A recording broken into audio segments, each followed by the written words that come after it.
Welcome to Football Scientific. I'm Aaron Sauter. I'm a writer for FootballAnalysisOne.com. I'm also a writer for CFLNewsHub.com. I am joined by my co-host, Tyler Tiger. Hey, Tyler Tiger here. Ready to go? Trying to talk about some football. What do we have today? Well, we have some NFL news, just some odds and ends. And we have some CFL news, some odds and ends. And we have our CFL betting guide today. That sounds awesome. What about the ELF? No, ELF is on a bye week this week.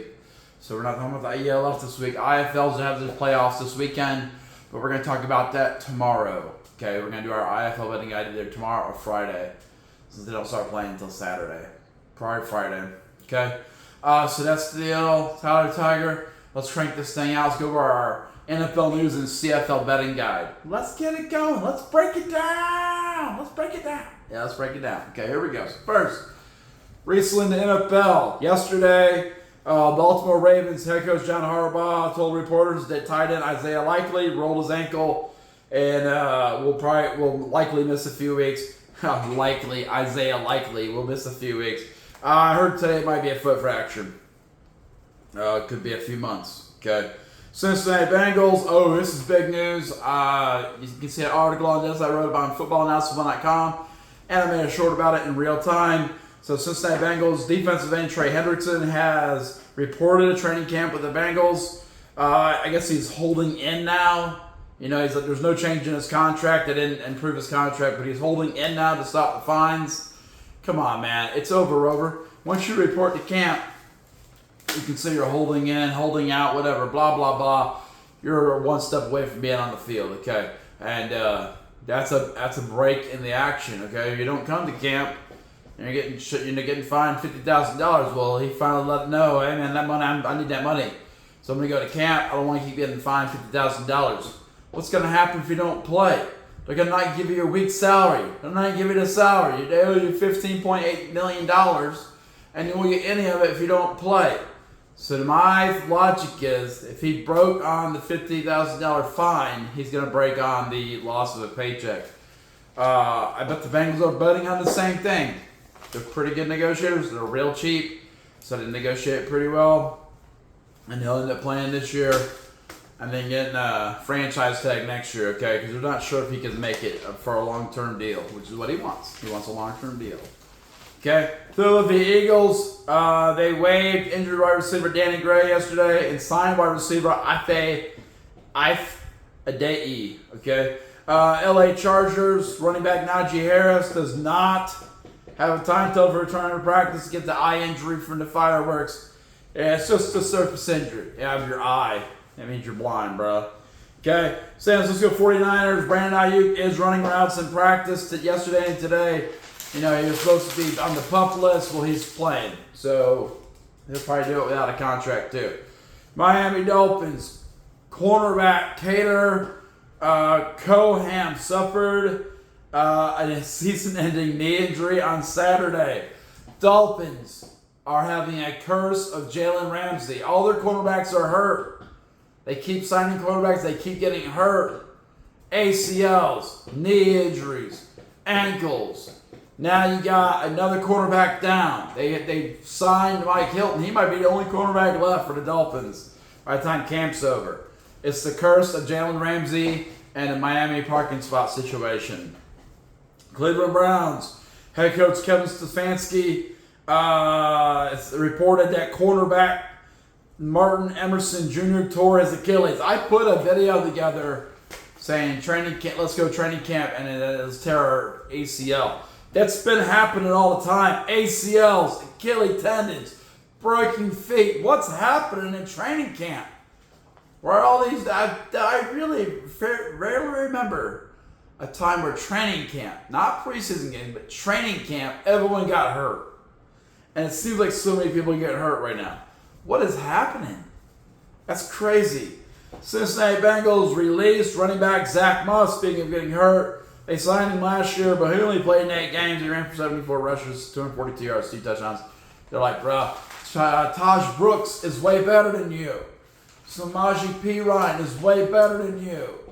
We don't need you on the salary. Get out. Get out, Zach Moss. You know what you're good at? Grow a moss, Zach.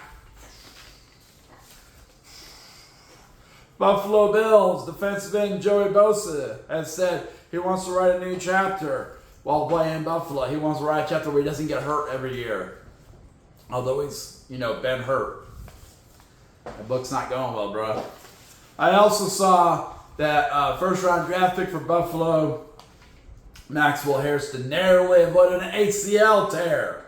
What's up with the ACL tears? Why are we all tearing our ACL? Obviously, the training methods being used are not working. Go back to the old school stuff, man. This new school strength conditioning, blah, blah, blah, is not working. Everyone's tearing stuff. In the CFL, where very rarely do people tear things.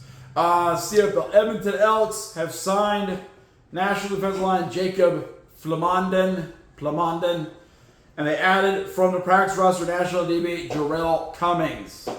They moved to the 6-game injured list national linebacker Michael Brodick. They extended on the 7-game injured list national tight end Skylar Griffin, national D lineman Noah Curtis, national linebacker Olivier Mwembi. They're trying to get some wins here. They got Tiger Cats this week. Let's go Tiger Cats, 6 in a row. Better not lose Ed. Seriously. Toronto Argonauts, they signed national linebacker Jordan Herman Reed. They signed national running back, he's a fullback, Felix Gauthier, a former Hamilton Tiger Cat. Moved on to Montreal, now he's back in Toronto. I guess Montreal didn't want him. They moved to the practice roster national linebacker Stephen Smith, and they released American running back Jyram Mitchell, who played at Butler. I played at Butler. Jyram Mitchell got cut by the Toronto. I don't play for CFL, so I guess we're pretty similar. Ottawa Red Blacks, they released national long snapper Simon Chavez. Winnipeg Blue Bombers signed American DB Dexter Lawson.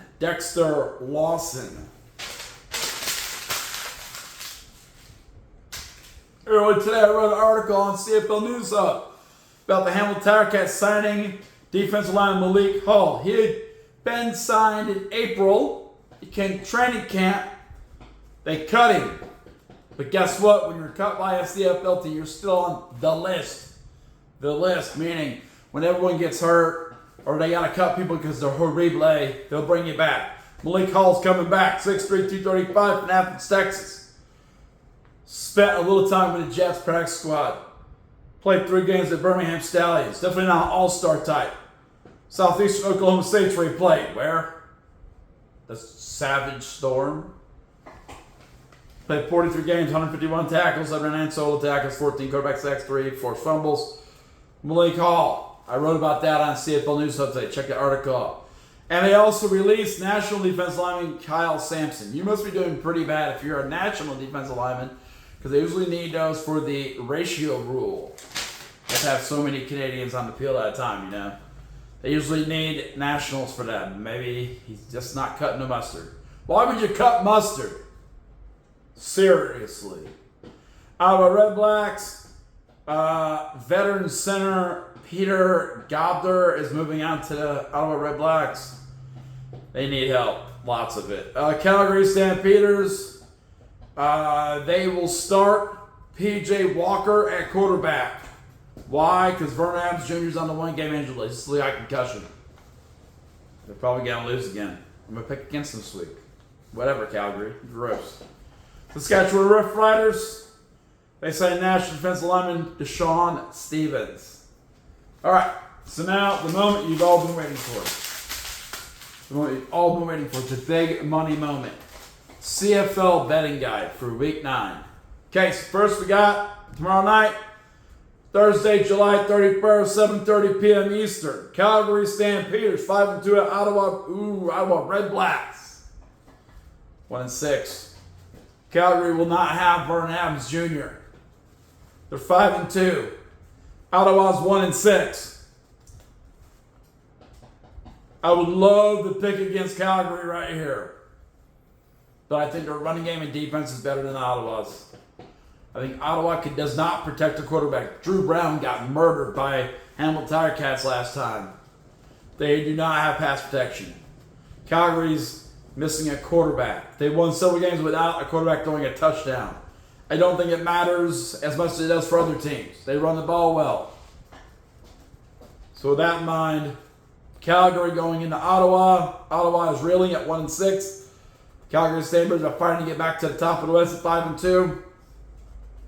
I got Calgary winning this game 31-21. I just think Ottawa can't score enough points. 52 total points scored is what I got. Most of them by Calgary. DraftKings mostly agrees with me.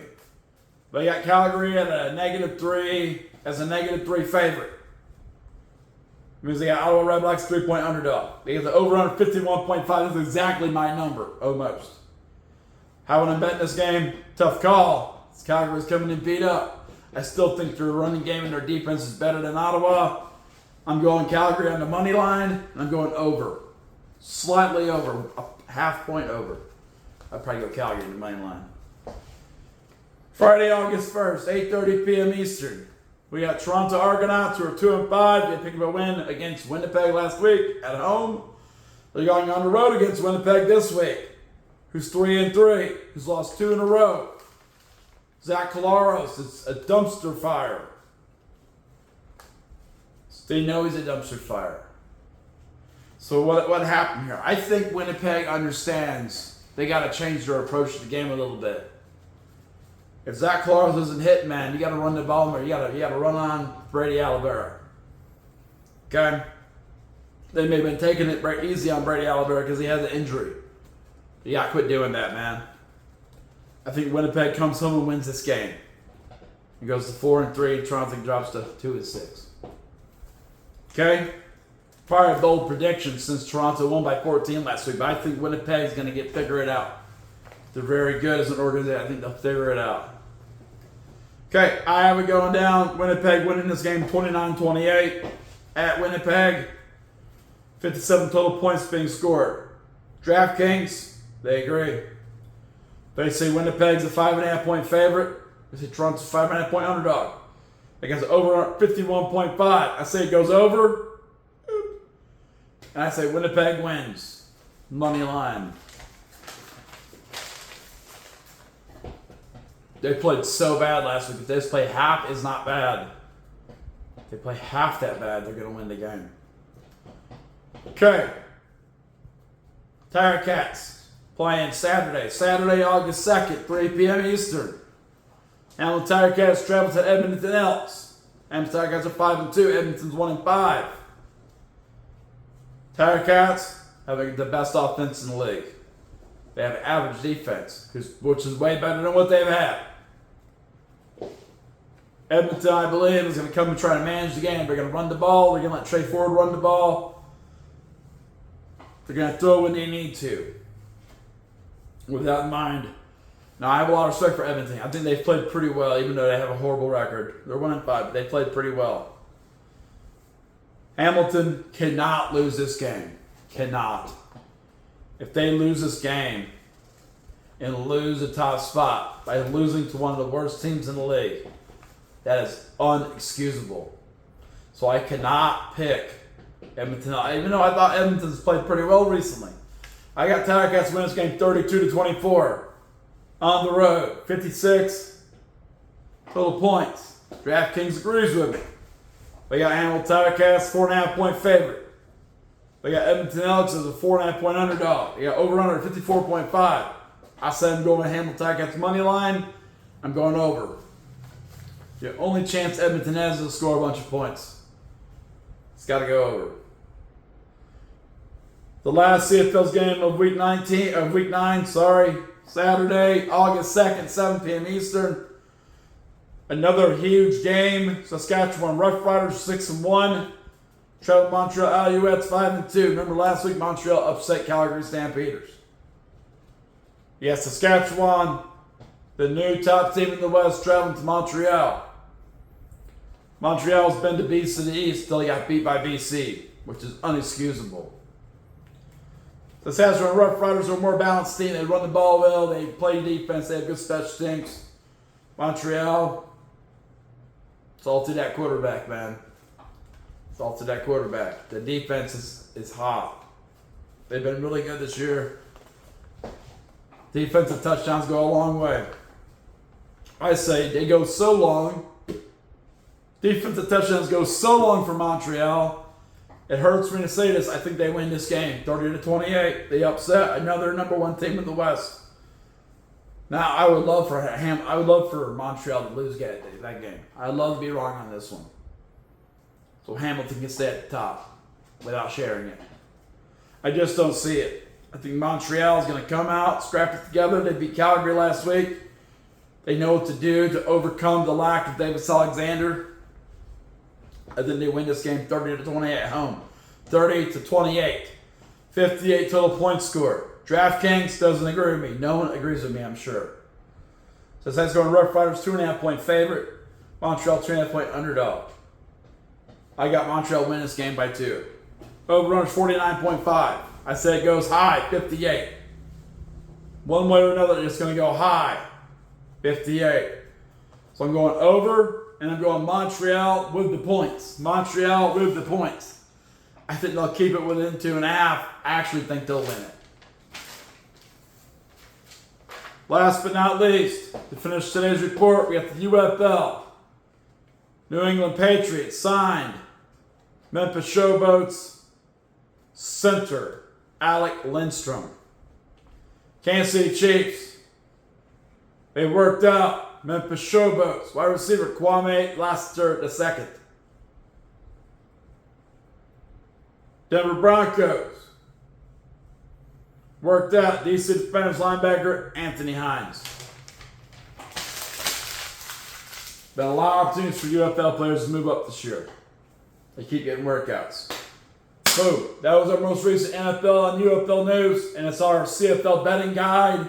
I hope you're making a lot of money off those predictions. If not, don't blame me. I'm not betting on them. Gambling's bad, kids. Don't do it. Okay? All right. Time to tell you anything to add? Yeah, the Bengals are finally getting the band back together, you know? We signed Shamar Stewart, we signed Trey Hendrickson. We're getting the band back together. Yeah, the 9-8 band. They need to go 10-7, I think. I'm pretty sure they go 10-7. 10-7? Yeah. Will they make the playoffs? I think they'll make the playoffs 10-7. I think it's like the IFL's a race to 10. Oh well. All right. Remember, if you want to read NFL articles, check out footballanalysis1.com. I got a couple there currently. CFLnewshub.com. You want to see CFL news? We have the only app in the CFL. Only app. CFL.ca. The CFL website officially doesn't have an app. We got an app, CFL News Hub. Finally, if you enjoyed the video, like it so you see more videos. We got plenty. If you like the video a lot, subscribe. We're at 101 subscribers. 101. On our way to 500. Hope we get there. Remember, this show's not for me. It's for us. If there's something you want to see from me, let me know. I'm staying away from the schematics right now, defense and offense, because we're playing a game starting Friday, and I don't want to be giving away my stuff on this channel and people watching it and getting inside hints on how to defeat our defense or shut down our offense or something like that. I'm not trying to give those points out, man. But we'll get back to it the off season, okay? All right, that's the plan. Football scientific portal is now closed.